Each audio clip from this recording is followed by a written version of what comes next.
Close your eyes and imagine a warm apple crumble pie with some slightly acidic apples covered in sugar and cinnamon, whipped cream, topped with oat flakes toasted in sweet brown sugar. Got it? Sounds pretty delicious, right? Then you have the taste of one of the gins from Three Wrens Distillery I am testing today. And I'm not kidding. Today we are testing 5 new gins, and there are some pretty unusual gins among them. Let's have a look.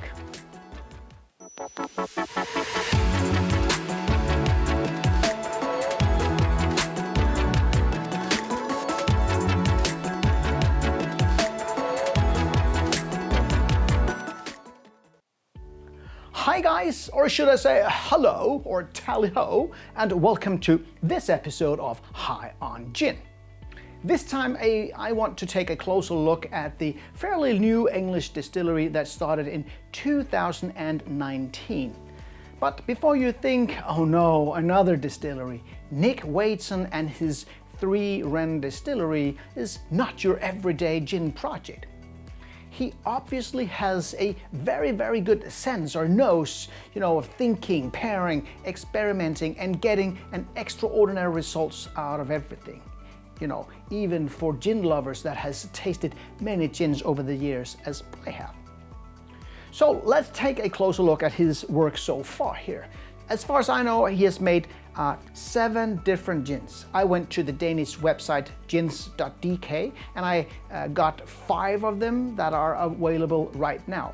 I think gins.dk is one of the only web shop, if not the only web shop outside England that has these gins at the moment.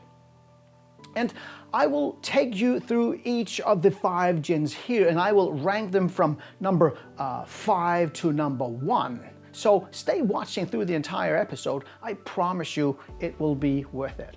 And I will of course start with my number 5. And just to make it very clear, because it's number 5 doesn't mean that it's bad or not interesting. It's just a ranking between these 5 gins here. But at number 5, I have this one here, the Raspberry Edition. And this one is a very good example of how different Nick and his team is thinking when making a gin. I admit, normally I'm not that fond of raspberry in a gin in general. A raspberry gin and tonic, it often becomes too, tutti fruity for me. It often is too sweet and often is served with these more flavor-packed tonics that makes it even more odd or artificial.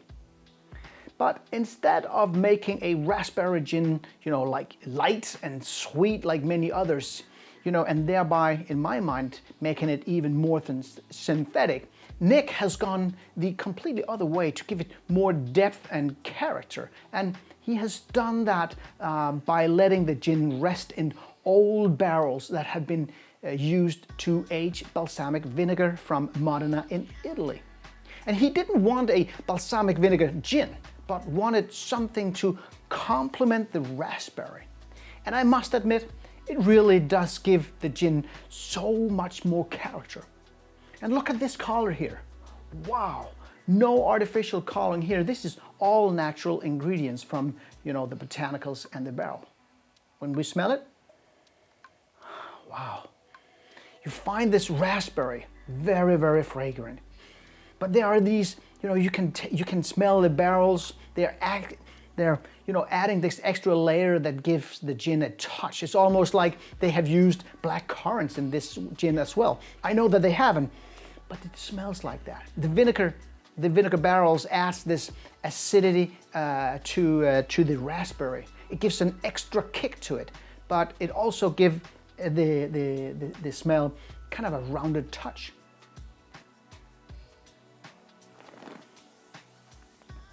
Wow, the smell, the taste is really rich. Again, the raspberries is there, the balsamic vinegar is there, and the feel of these non-existing black currants. It has black pepper notes. It's quite intense and very complex. It has a tartness to it, a slight sweetness, and a very long and powerful aftertaste. Again, Normally I don't like elderflower tonics with these fruity gins, but you know, to me an aromatic tonic and a basil leaf actually works quite well. And if you like a cocktail like a basil smash, I guess this gin here would be a perfect match.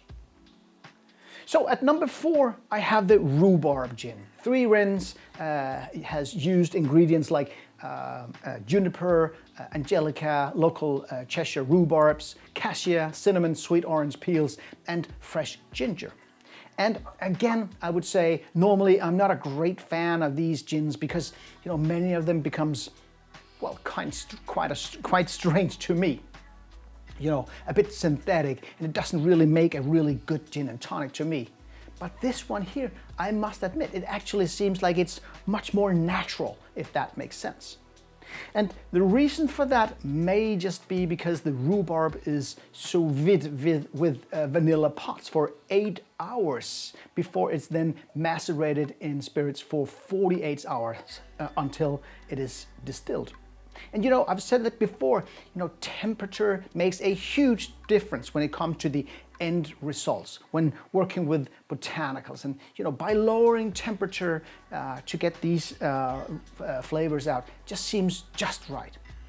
It really, really works. When I smell it, wow, a very floral, very aromatic scent with the rhubarbs and some, well, fresh piney juniper there as well.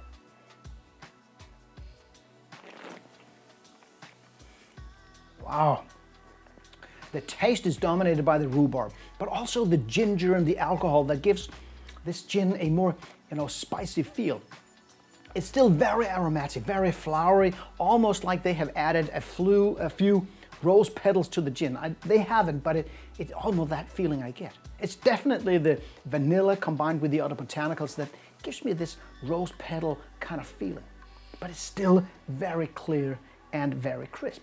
And I think the funny thing here is that when you taste the gin neat, you know, the rhubarb is not as dominating as when you make a gin and tonic with Mediterranean tonic. Here the rhubarb really, you know, is much more present. So if you love rhubarb, this one is definitely for you. And at number 3 there is this, the original dry gin. And before you think, oh, here is another classic original dry gin, this is not the case here. Now it really becomes really interesting for me and my taste preferences.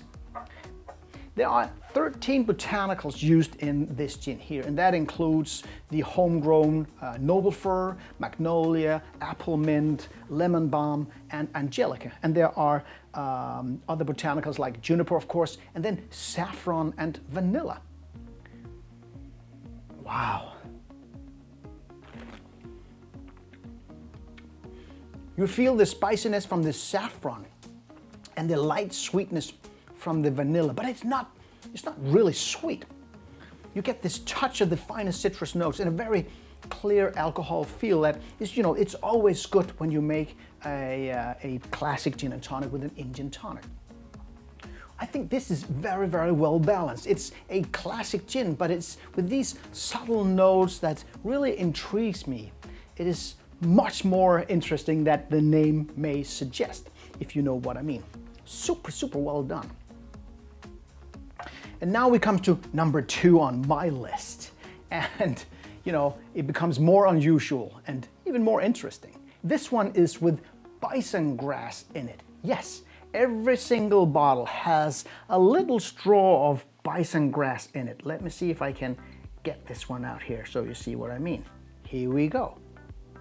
When we smell it, let's see, smells a bit like dried hay and grass. Has this fantastic, wow, it's so floral, it's almost like chamomile. Yeah, definitely chamomile. The honey-like sweetness, very clear grassy notes. Really fresh, very aromatic. These citrus notes like it was from lime. It's smooth and soft, and yet it has this touch of spiciness. The chamomile keeps on going with a slight dryness to my tongue, but it's all rounded by the vanilla that kind of binds it all together. Wow, what a gin. You know, serving this with its Mediterranean tonic and a tiny piece of lemon zest to balance the sweetness in the gin and tonic. You know, that's not a gin or a gin and tonic that you get every day. This one here will definitely surprise new gin drinkers as well as old experienced gin lovers. And at number 1 is the Apple Crumble Edition. And this one, it actually blew me away. This is apple crumble pie like my sweet wife makes it, only in a liquid form. And before you think, is this gin at all? The answer is yes. The juniper is still present, creating this foundation for the gin. Wow, when you smell it, I wish you could smell it. You know, the nose, you get all these apple crumble pie, you know, as I described them in the start of the video. And when I taste it, it makes me smile. Wow. The apple sweetness combines you with this peppery, spicy touch, like you would find in a Bastogne biscuit.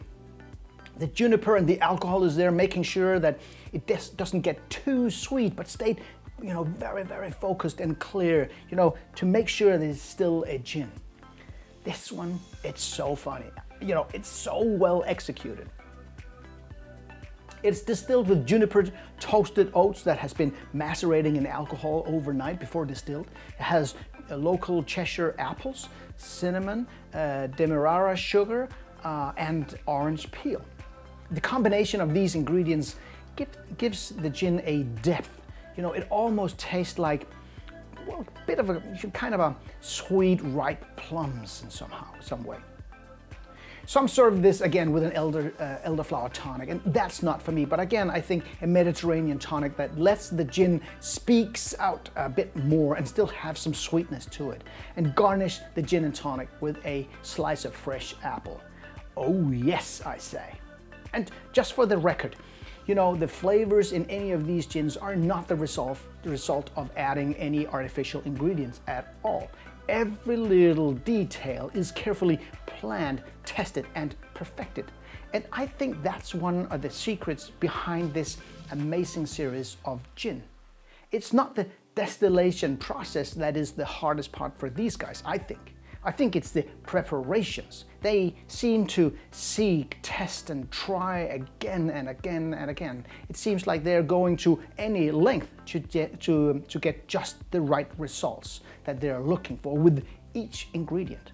And they are doing a effing good job at knowing what it is that they want to achieve.